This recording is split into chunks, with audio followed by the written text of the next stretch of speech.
Hey guys, this is Jennifer, and this is the Jennifer Allwood Show, the podcast where you learn how to create a beautiful home and build a creative business. Grab a cup of coffee, find a cozy spot in the house, and let's chat. I'm excited you're here.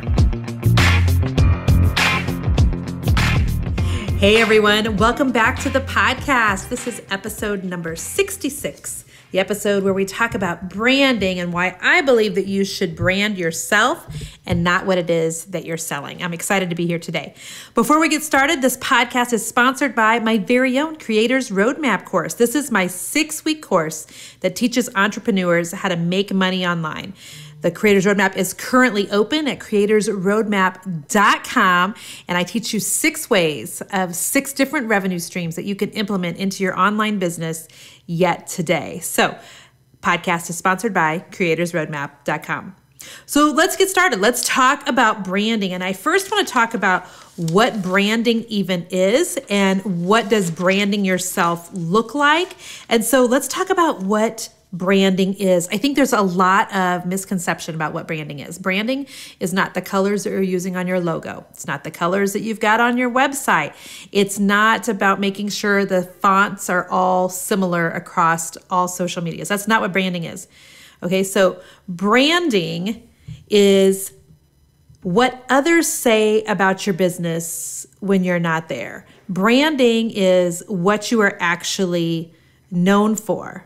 All right. Branding is when you're talking about what you do, but you're also including the personal elements of who you are. Branding is the thing that differentiates you from your competitors. So you can have 2 of you doing the exact same thing, but you branding yourself is going to be what differentiates you from your competitor. So that component, that branding yourself, is what people actually relate to, because people relate to other people. We don't really relate to brands. Now listen, this is not the case if we're talking about Starbucks or if we're talking about Nike, but most of you listening to this podcast are other small business owners, right? And so as small business owners, we don't have $1 million budget like Starbucks or the ability to take out, huge commercials and billboards like Nike. As small business owners, the thing that we have that we can rely on is the branding of ourselves in our business that will help with the know, like, and trust factor. So for those of you who are like, okay, what's the know, like, and trust factor? Let's talk about that real quick.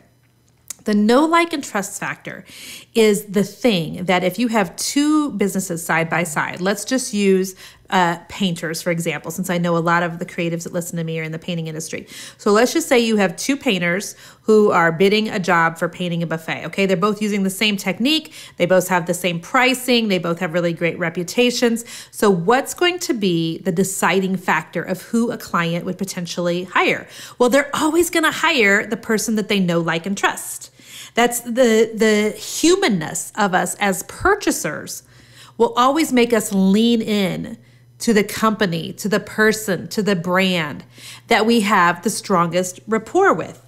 And so building that know, like, and trust factor in your business is so important. I want to give you guys a really good example, okay? When I was young, I spent a lot of time with my grandparents, who I loved and adored and wish that they were still here with us today. Grandma and Grandpa lived in a really small town. I was raised in a really small town. And there were 2 grocery stores in the town that Grandma lived in. Well, the way that we decided, or the way Grandma decided of which grocery store she was getting groceries at that week, it did not come down to what's the difference in cost. It didn't come down to which grocery store is the closest to her house. It didn't come down to which store had the hours that Grandma most wanted to shop at. It didn't come down to any of those things. It didn't come down to who had the best product. It came down to which business owner did Grandma like the most? Or related to that, which business owner did Grandma not like? So we were definitely going to shop at the other store. Does that make sense? That is the know, like, and trust factor that I'm talking about. And I promise you, it is no difference of what Grandma was doing back 40 years ago than it is today online. People still buy from people that they know, like, and trust. And the way that you build that know, like, and trust factor is to begin branding parts of yourself and bringing parts of yourself all over into your business. It matters. And telling pieces of that story so that your potential clients understand who you are is key to building a really powerful business. All right. It used to be that you could just build a company, as small business owners, you could just try to do that. But social media has literally changed everything. And so building just a company online, it's no longer enough. Social media has completely changed that. I want you to think recently about all the talks that you've heard with Mark Zuckerberg and the congressional hearings and things going on about Facebook and the changes that Facebook is making to make social media social again, to be less about ads and less about promotions and less about the stuff you don't want to see and more about the relationship piece of it, right? And so as a business, it's going to be harder and harder and harder for you to get in front of people with your business page unless you're bringing some of the human piece of your business onto your page. I hope that makes sense. Listen, the world wants to hear what you have to say. And as the owner of your company, it's going to require that you start showing more of yourself in your business. So let's talk about what branding you actually looks like, okay? Because there are a lot of people who want to know, should I be branding what it is I'm making, or should I be branding what it is that's myself? Which should I do? Should I be branding what I make and sell, or should I be branding me? And here's the truth. You can definitely keep the business name that you've been using. You can definitely keep the business name that, Jennifer's Painting Company. You can definitely keep doing that. I switched over from the Magic Brush, which was the name of my painting business, to Jennifer Allwood as a public figure when I hit about 6 figures online. And the truth is, it was when I actually felt like I was becoming a public figure. Like I didn't change it before that. Does that make sense? I built my business with the name The Magic Brush, which in retrospect, I felt like was difficult for people to even really know what it was that I was doing. You'd be shocked, you guys, at how many calls we would get for people who thought we were selling hairbrushes. I guess when you have big hair, they just assume if your business name has the word brush in it that you're talking about hairbrushes. But so that was funny. But so you can keep your business name. Branding yourself does not necessarily mean doing a full switch away from that, at least not initially. But it does mean that you quit hiding behind your page. All right. So in the example back to like the 2 grocery stores that my grandmother had the option for. All right. The only reason grandma even knew which store it was that she wanted to go to was because she knew the owners. And it has to be the same online. On your social medias. If you are hiding behind your Facebook page and you're doing what I call just puking up sales posts all day long, people eventually begin to hide that stuff. They eventually begin to tune out. They want to be connected. In a world, you guys, where we are more connected than ever before because of social media, we are also more disconnected, I think, than ever before. And so bring some of your own humanity onto your business page. Even if you have a brick and mortar, think of it this way. If you have a brick and mortar store, am I right that on the days that you're open, sometimes people come in and they really would like to see the owner of the store. They really want to get just a little bit of interaction with the actual store owner. Am I right? And that needs to be the same thing that's going on your business page. You need to be bringing parts of you onto your page so that people actually know who you are. You can start leaking non-related business things onto your page so that you are building that know, like, and trust factor. Another great way of doing this is to use Instagram stories. I've been using my personal Instagram stories for the last, probably 6 months or so, to work at relationship building like crazy. Those of you who are listening to this podcast right now, you probably know me well enough by now to know that I love anything that has glittered. I love Jesus. I adore my family. I'm obsessed with my dog. And I love eating raw chocolate chip cookie dough and often eat my feelings, all right? I'm an emotional eater. You know these things because I talk about these things. And the only reason that you know them is because I'm dripping them out. I'm leaking them into my social media content so that my social media is not just all about business all of the time. Another way that you can start leaking parts of yourself onto your business page is to make sure you're doing Facebook Lives regularly.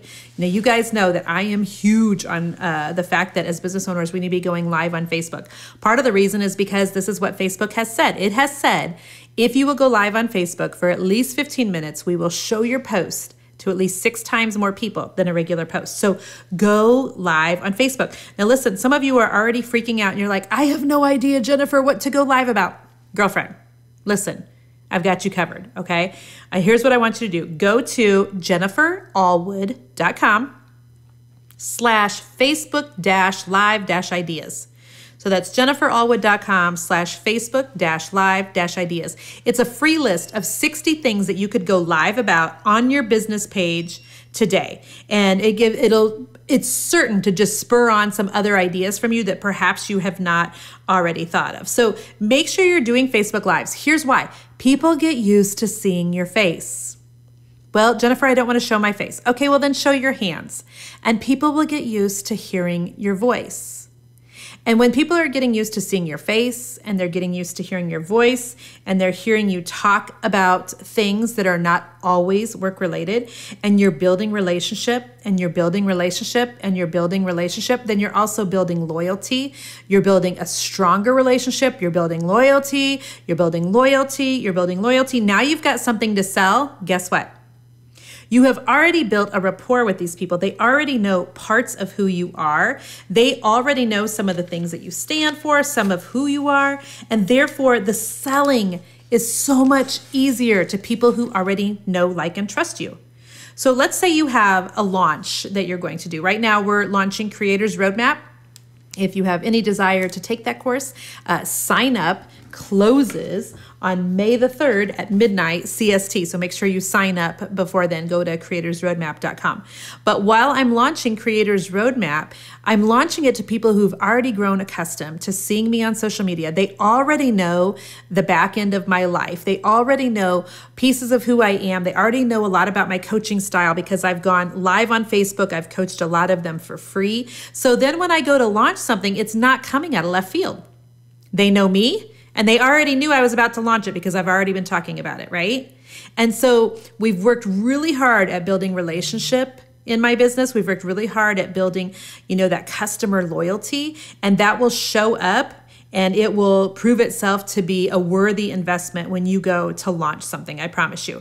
Also, when you have worked really hard at branding yourself, that's going to open other doors on things like speaking engagements and being asked to speak. Listen, people are not going to ask you to speak if you have, let's just say, for instance, a business where you are selling thousands and thousands and thousands of, let's just say pottery a month, but they don't know who you are. Like, they're interested in the story. How'd you get started in pottery? Were you inspired by the movie Ghost? By the way, I'm just winging this part of the program.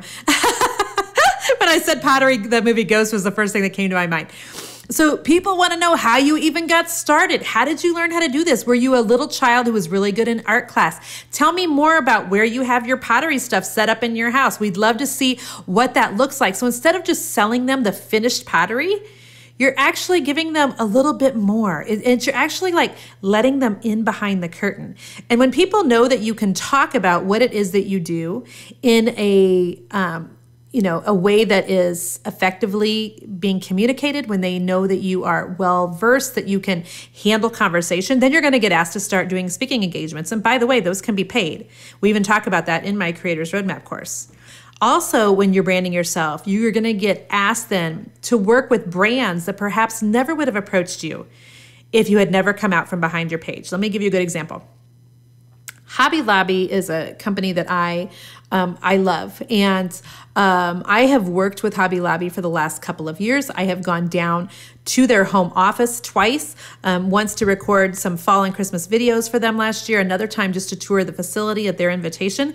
I am a firm believer, I 100% know that had Hobby Lobby been watching my Facebook page or watching my Instagram, and the only thing that I talked about was the thing that I was selling or how to paint your house, but I never dripped any of me in, I do not think that that relationship would have ever started.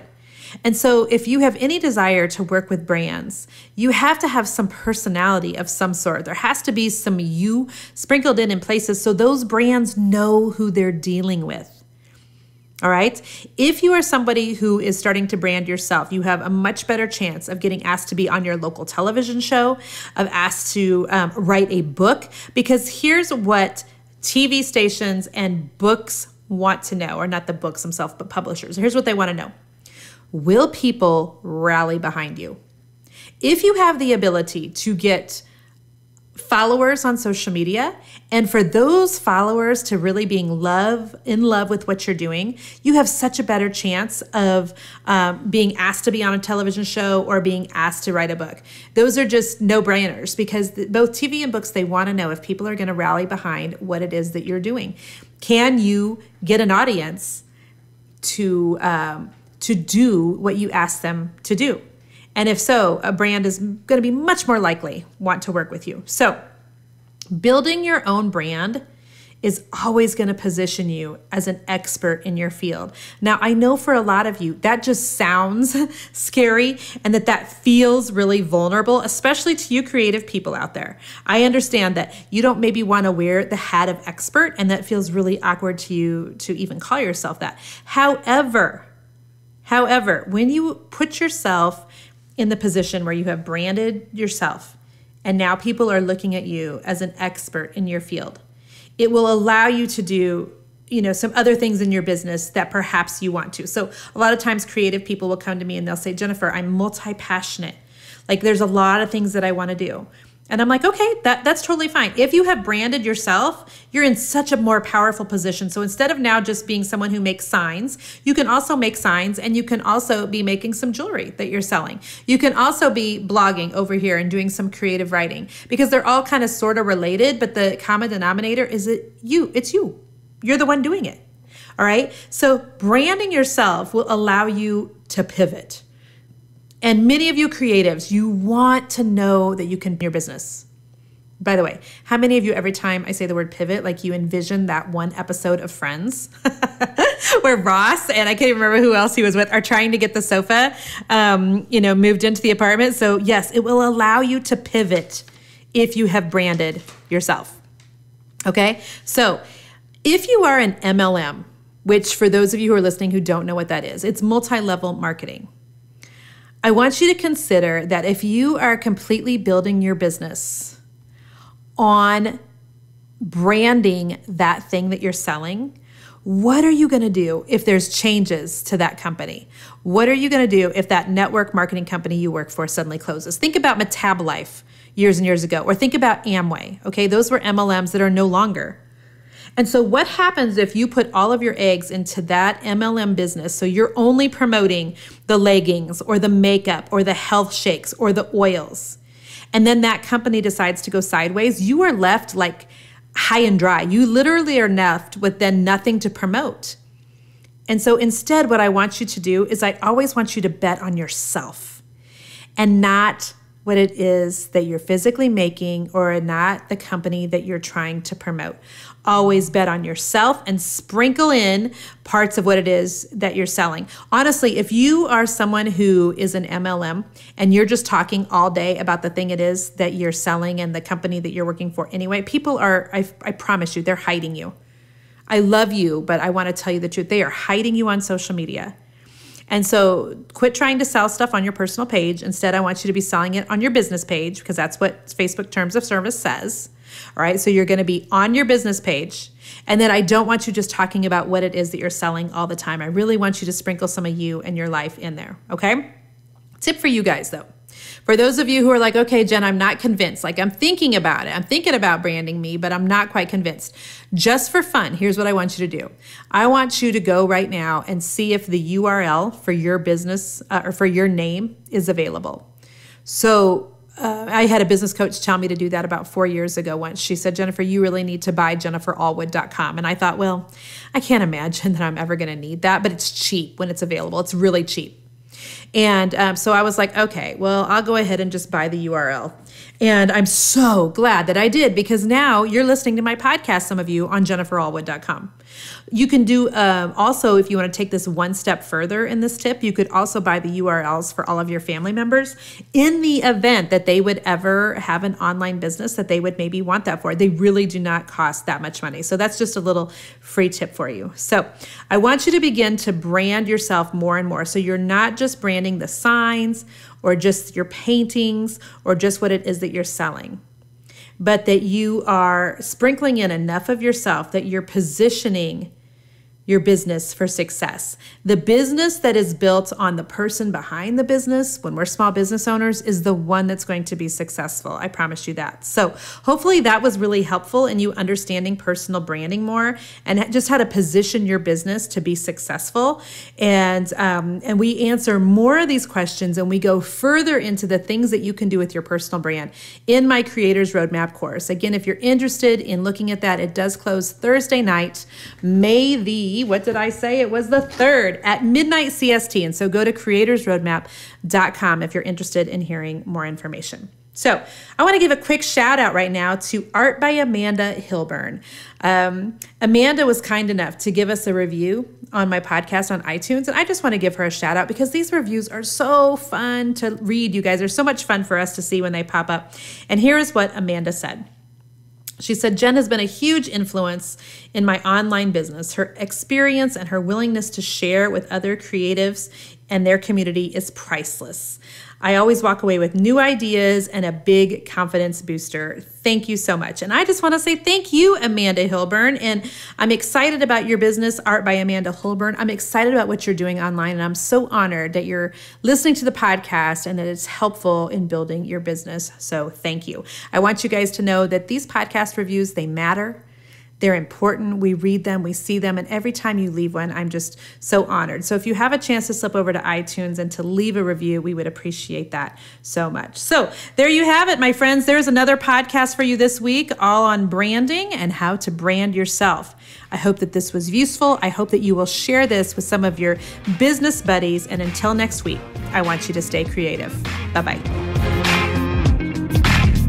Hey friend, thank you so much for listening to the podcast again this week. I'm so honored that you're here and that you just listen week in and week out and that you share the Jennifer Allwood Show with your friends and family. Thank you, thank you, thank you. Hey, don't forget that you can subscribe to the podcast on iTunes, or if you're an Android user, go download the Stitcher app and you can subscribe there so that you know every single week when a new episode releases. Also, if you have any time to leave us a review, these reviews are super important in getting guests for the show and sponsors for the show. And so we'd appreciate it if you have just a second to leave us a review. That would be amazing. Thank you guys again for being here. And until next week, stay creative.